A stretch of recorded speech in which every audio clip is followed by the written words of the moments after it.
Welcome in right and perfect academy. आज का topic है बी ट्री।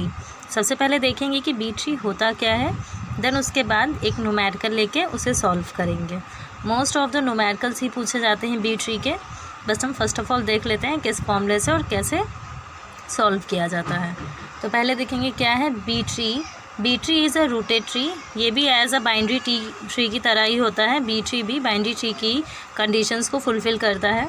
रूटेड ट्री होता है, इसमें भी आपको रूट होगा, हुज रूट इज़ टी, जिसे हम टी से डिनोट करेंगे।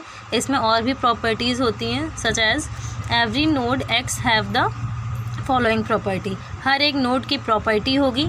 वो प्रॉपर्टी कैसे होंगी देख लेते हैं। N of x is equals to number of keys currently store in node x. N of x मतलब होता है नंबर ऑफ कीज़ जो कि हमारी करेंटली स्टोर होंगी हमारे नोड ऑफ एक्स में, ठीक है। Next the key is an of x stored in increasing order so that, same जैसे मैंने कहा कि बी ट्री भी बाइनरी ट्री की प्रॉपर्टी को फुलफ़िल करता है। इंक्रीजिंग ऑर्डर में ये भी स्टोर किया जाएगा, like key 1 is less than and equal to होगी की 2 के, ठीक है। की 2 से छोटी है इसलिए वो उसके लेफ़्ट में आएगी। इंक्रीजिंग ऑर्डर में हमें लगाना है, असेंडिंग ऑर्डर में कह सकते हैं एक तरीके से, सेम प्रोसेस में। Next leaf x is a boolean value that is true is x is leaf and false is x is an internal node.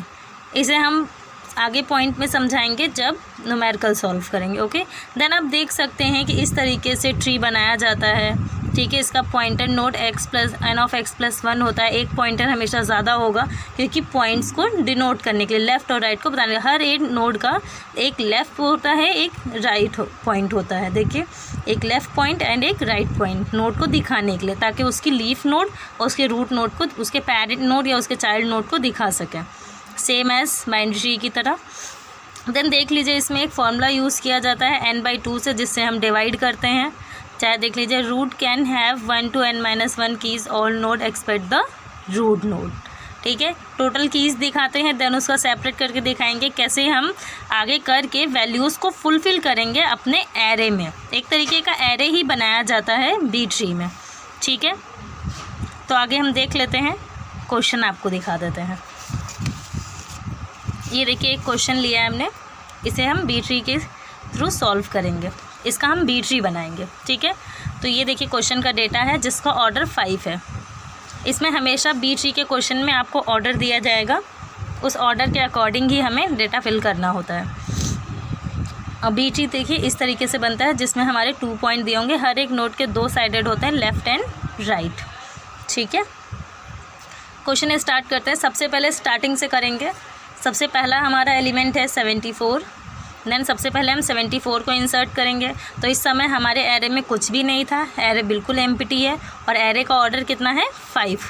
तो एरे में सबसे पहले 74 एंटर करेंगे। इस समय कुछ भी नहीं है, ईजिली एंटर कर जाएगा। देन इंसर्ट करेंगे नेक्स्ट वन वैल्यू है 63। देन 63 एंटर होगा और 63 एंटर होके देखिए 74 से लेस वैल्यू है इसलिए उसके पहले आ जाएगी। 74 से लेस है इसलिए उसके पहले आएगी। देन 45 है, 45 हमारी 63 से भी लेस थी, ये उससे पहले आ गई।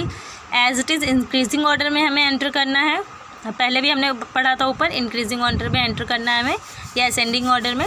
उसके बाद 42 है, देख लीजिए 45 के बाद 42 है, 42 है। देन 42 हमारा 45 से भी छोटा था इसलिए एंटर किया।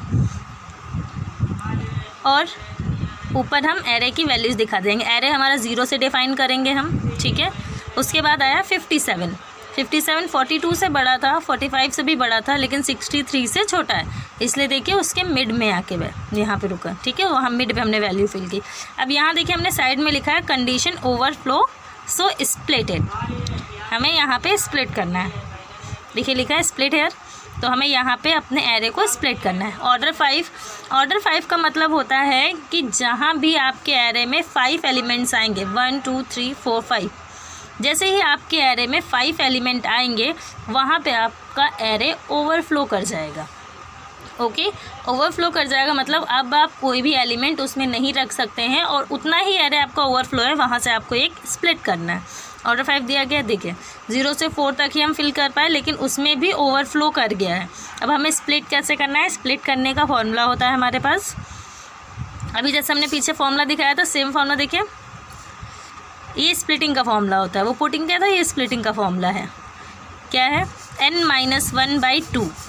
इसकी हेल्प से हम अपने एरे को स्प्लिट करते हैं। कैसे करेंगे, n-1/2, टोटल n कितने हैं, n means order, number of order, order is equals to 5, तो n के प्लेस पे 5 आएगा, माइनस, सॉरी मैंने बाय मिस्टेक 2 लिख दिया है, 5 - 1/2।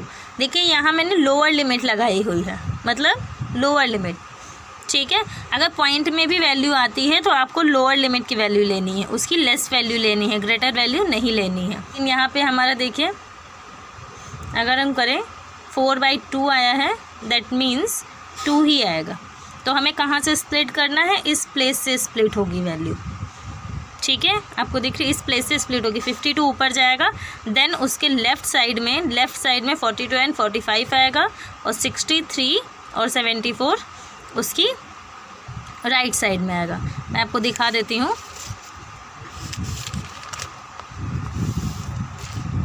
आप देख सकते हैं यहाँ पे, देखिए जैसे मैंने कहा था 52 की राइट साइड में 42 45 आया है, और 52 की लेफ़्ट साइड में 42 45 आया है, और राइट साइड में 63 एंड 74 आया है, ठीक है। अब नेक्स्ट हमारे पास एलिमेंट था 20। अगर आपने देखा होगा तो 20 है, मैं यहाँ पे वैल्यूज़ ऊपर लिख देती हूँ ताकि याद रहे, 74 63 45 42 57 20 16 19 30 32 30 एंड 31, ओके, हमें याद रहेगी। देन देखिए 57 के बाद 20 था, देन हमने 20 इंसर्ट किया। 20 देखिए क्या इंसर्टिंग वैल्यू कैसे होगी, 20 सबसे पहले हम ऊपर से चेक करेंगे, नीचे से नहीं चेक, ऊपर से चेक होगी। 57 से छोटा है, उसके लेफ़्ट में आएगा, ठीक है। लेफ़्ट में देखिए 42 और 45 से छोटा था तो आगे आया है, ठीक है। उसके बाद चाहे तो आप यहाँ पे भी एरे हर जगह लिखते हुए चल सकते हैं, कोई दिक्कत नहीं है। उसके बाद नेक्स्ट एलिमेंट है 16 देखिए 57 से छोटा है इसलिए उसके लेफ़्ट में आया है, और 20 से भी छोटा था इसलिए उससे भी पहले आया है, ठीक है, 0 1 2 3। उसके बाद हमारा नेक्स्ट एलिमेंट है 19, देखिए 19 इंसर्ट होगा। 19 57 से छोटा है और 16 से बड़ा है, देखिए 16 से बड़ा था, 20 से छोटा था, इसलिए इसके बीच में आया, ठीक है। यहाँ पे देखिए 5 एलिमेंट्स हो गए हैं। कंडीशन ओवरफ्लो कर जाएगी, ओवरलोड लिख सकते हैं, ओवरफ्लो कर सकते हैं, जो आप करना चाहें। उसके बाद स्प्लिट कर दिया जाएगा। सेम फॉर्मूला मैंने यूज़ किया, n-1/2, इट मीन्स सेकेंड से ही हमारा स्प्लिट होगा। देखिए सेकेंड पोजीशन से स्प्लिट हुआ, 20 ऊपर चला जाएगा, 57 से छोटा है इसलिए 57 के पहले आया। 20 से स्प्लिट हुआ तो 20 के लेफ़्ट में हमारा 16 और 19 आएगा, 20 के राइट में 42 एंड 45 आएगा। देखिए पूरा हमारा स्प्लिट होके आ गया है। देन सेम प्रोसेस फॉलो होगा, 32 हमारा आएगा, 32 20 से बड़ा है इसलिए 20 के, देखिए 20 से बड़ा है इसलिए 20 के राइट में, लेकिन 57 से छोटा है इसलिए 57 के लेफ़्ट में। 32 देखिए यहाँ पे 42 से छोटा था तो उससे पहले। देन नेक्स्ट एलिमेंट 30, फिर 31। 30 20 से बड़ा है, 57 से छोटा है, 32 से छोटा है इसलिए 32 के पहले आया, ठीक है। फिर नेक्स्ट एलिमेंट 31, 20 से बड़ा है, 57 से छोटा है, और ये 30 से बड़ा था और 32 से छोटा, देखिए बीच में आया। अब देखिए यहाँ पे हमारे पास नेक्स्ट एलिमेंट तो कोई फिल करने के लिए नहीं बचा है, लेकिन कंडीशन ओवरफ्लो हो चुकी है। देखिए 4 तक पहुँच गया है, कंडीशन ओवरफ्लो है तो हमें कंडीशन को सही करके दिखाना पड़ेगा, ठीक है। कंडीशन को सही करके दिखाने के लिए आपको कंडीशन ओवरफ्लो हो गई, यहाँ से हमें स्प्लिट पॉइंट दिखाना पड़ेगा। तो स्प्लिट हम कैसे दिखाएंगे, कंडीशन ओवरफ्लो हुई, स्प्लिट हुआ, तो अब देखिए स्प्लिट होगा, फिर से सेम पोजीशन 2 से स्प्लिट होगा। जब 2 से आपका स्प्लिट हो रहा है, ठीक है, जब 2 से आपका स्प्लिट हो रहा है तो 32 ऊपर जाएगा, 32 ऊपर जाएगा तो 20 से बड़ा है और 57 से छोटा है तो इन दोनों के बीच में आएगा, और 32 के लेफ़्ट में 30 एंड 31 और राइट में 42 एंड 45। देखिए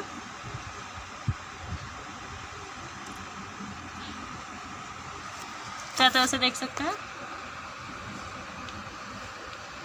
देखिए 32 के लेफ्ट में 30 एंड 31 और 32 के राइट में 42 एंड 45 दिख रहा है। अगर उसके आगे और भी एलिमेंट होते हैं तो आप और भी आगे पुट करते जाते हैं और उसके बाद क्या होगा,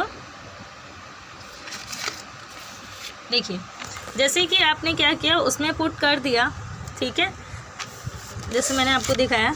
देखिए यहाँ पे आपका पुट हो चुका है, सारे एलिमेंट 31 तक लास्ट था, 31 तक पुट हो चुका है, ठीक है। ऊपर 3 एलिमेंट आ गए। यही प्रोसीजर आपको फॉलो करना है। अगर इससे भी ज़्यादा एलिमेंट होते हैं तो यही प्रोसीजर आप लगातार फॉलो कर सकते हैं जब तक आपके सारे एलिमेंट ख़त्म नहीं हो जाते। इसके बाद क्या आएगा, अगर आपका देन फिर से यहाँ पे कहीं पर भी ओवरफ्लो कर जाता है, देन आपका ऊपर चला जाता है। ओवरफ्लो के बाद आप स्प्लिट करेंगे, देन ऊपर वैल्यू जाएगी। उसके बाद जब भी आपका ऊपर वाले रूट पोजीशन पे, जब भी आपका रूट पोजीशन पे ओवरफ्लो करेगा, देन आपको वहाँ से वैल्यू को स्प्लिट करके ऊपर पहुँचानी है। फिर से जैसे ही कंडीशन ओवरफ्लो करती है आपको फिर से स्प्लिट करना पड़ेगा उसे, चाहे वो रूट पोजीशन पे हो या लीफ पोजीशन पे। अभी आपका लीफ पे था तो आपने लीफ पे स्प्लिट करके ऊपर पहुंचाया। जब ये इस प्लेस पर ओवरफ्लो करेगी तो आपको यहाँ से भी वैल्यू स्प्लिट करके ऊपर पहुंचानी होगी, ठीक है। एक बार में 2 बार भी स्प्लिट करना पड़ सकता है, ठीक है। इसी क्वेश्चन को अगर हम आगे बढ़ाना चाहें तो हम आपको दिखा सकते हैं, आगे बढ़ा के अगर आप देखना चाहें तो हम देखिए दिखा देते हैं।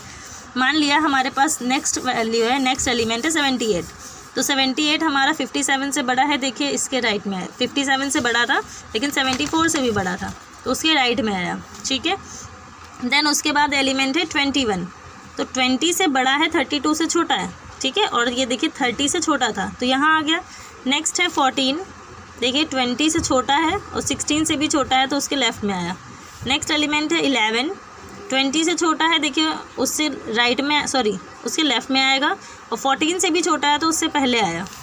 उसके बाद है 97, 97 देखिए सबसे पहले, 57 से भी बड़ा है तो उसके यहाँ पे देखिए राइट के सभी एलिमेंट से भी बड़ा है तो उसके भी लास्ट में आया। उसके बाद एलिमेंट है 85, ठीक है। 85 देखिए 85 आपका आएगा, देखिए जब यहाँ पे 85 आएगा, 85 हमें जब भी पुट करना होगा, देखिए 85 57 से बड़ा है तो इसके राइट में आएगा, और 78 से बड़ा है और 97 से छोटा है तो इसके बीच में आएगा। और 85 जैसे ही आएगा यहाँ पे 5 एलिमेंट्स हो जाएंगे, कंडीशन ओवरफ्लो हो जाएगी और स्प्लिट कर जाएगी, ठीक है। कंडीशन ओवरफ्लो होगी, स्प्लिट कर जाएगी, और कहाँ से स्प्लिट करेगी, सेकंड पोजीशन 0 1 2 सेकंड पोजीशन से स्प्लिट करेगी तो सेकंड पोजीशन वाला टर्म ऊपर चला जाएगा, 78 ऊपर आ जाएगा, और 78 के लेफ्ट में आ जाएगा 63 एंड 74। देखिए 78 के लेफ्ट में आ जाएगा 63 74 और राइट में आ जाएगा 85 एंड 97, 85 एंड 97। मैंने डायरेक्टली स्प्लिट करके दिखा दिया है, देखिए फाइनल आंसर डायरेक्टली मैंने स्प्लिट करके दिखा दिया, ठीक है। अब यहाँ पर अगर एक और एलिमेंट आ जाता है रूट में अगर एक और एलिमेंट आ जाता है तो हमारा कंडीशन ओवरफ्लो कर जाएगी रूट की पोजीशन पे और स्प्लिट कर जाएगा। देन हमें रूट को स्प्लिट करके इसके सेकंड एलिमेंट को ऊपर पहुंचाना होगा, और उसके राइट में हमारे 2 एलिमेंट्स इधर के और लेफ्ट में, राइट में 2 एलिमेंट इधर के और लेफ्ट के एलिमेंट लेफ्ट में आ जाएंगे। इसी तरीके से प्रोसीजर कंटिन्यू होता रहता है जब तक आपके सारे एलिमेंट एंड नहीं हो जाते, ओके। तो आप ऐसे ही देखते रहिए सारे वीडियोस, 1 बाय 1 मैं सारे वीडियोस डालती रहूँगी, 1 बाय 1 मैं सारे वीडियोस डालती रहूँगी, आप इसमें देखते रहिए और सभी टॉपिक के आपको वीडियोस मिलेंगे इस वीडियो सीरीज में। और 1 बाय 1 आपको डाक के हर एक टॉपिक के पर्टिकुलर सेपरेटली लेक्चर्स मिलते रहेंगे। Thank you.